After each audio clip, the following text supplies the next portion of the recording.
My name is Nick Carraway.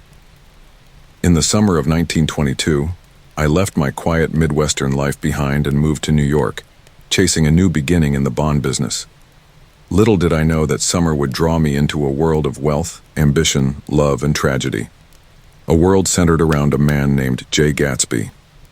I settled in West Egg, a village on Long Island known for its new money.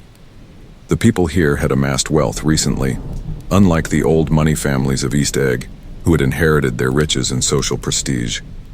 My modest home was dwarfed by my neighbor's palatial mansion, a sprawling estate that seemed to come alive every weekend with dazzling parties. My neighbor was Jay Gatsby, a man shrouded in mystery. Gossip about him was rampant.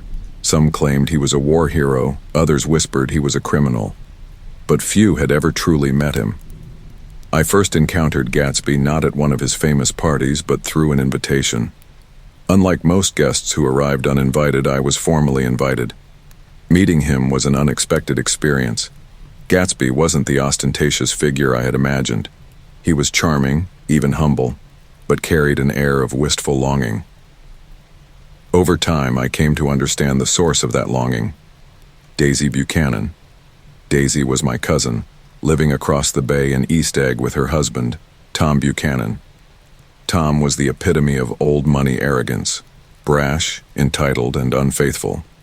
Gatsby, on the other hand, had risen from poverty to immense wealth, all driven by a singular goal: to win back Daisy, the woman he had loved years ago. They had been in love before the war, but Gatsby, poor and with no prospects, lost her to Tom's wealth and status. Yet Gatsby never gave up on her. Every decision he made, every dollar he earned, every party he threw, was to recapture what he had lost. Gatsby believed in the power of dreams. He believed in recreating the past. When I introduced him to Daisy again, it was as if time rewound. Their romance rekindled, and for a moment, Gatsby's dreams seemed within reach. But Daisy was torn.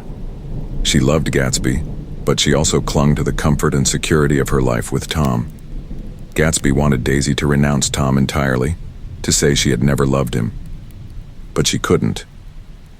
Her hesitation marked the beginning of Gatsby's downfall. The tension reached its peak during a confrontation in a New York City hotel.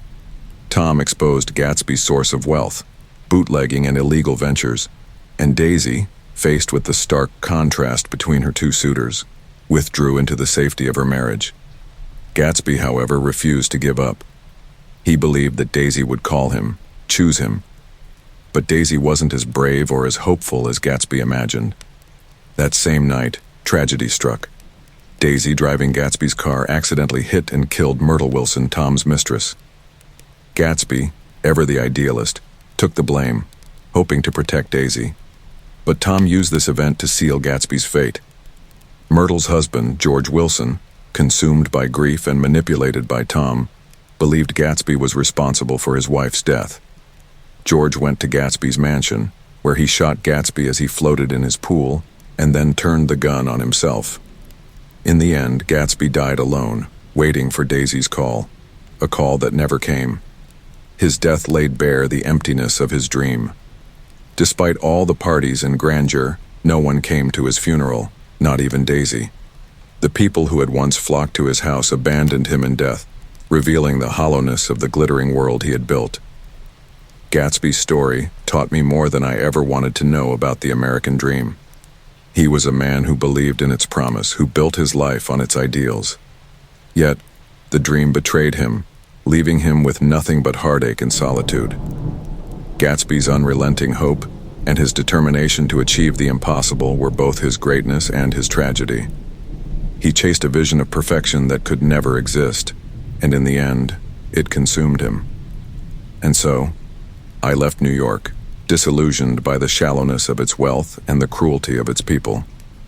Gatsby remains in my mind as both a cautionary tale and a symbol of human aspiration. He was flawed, yes, but his capacity to dream set him apart in a world so often devoid of genuine passion.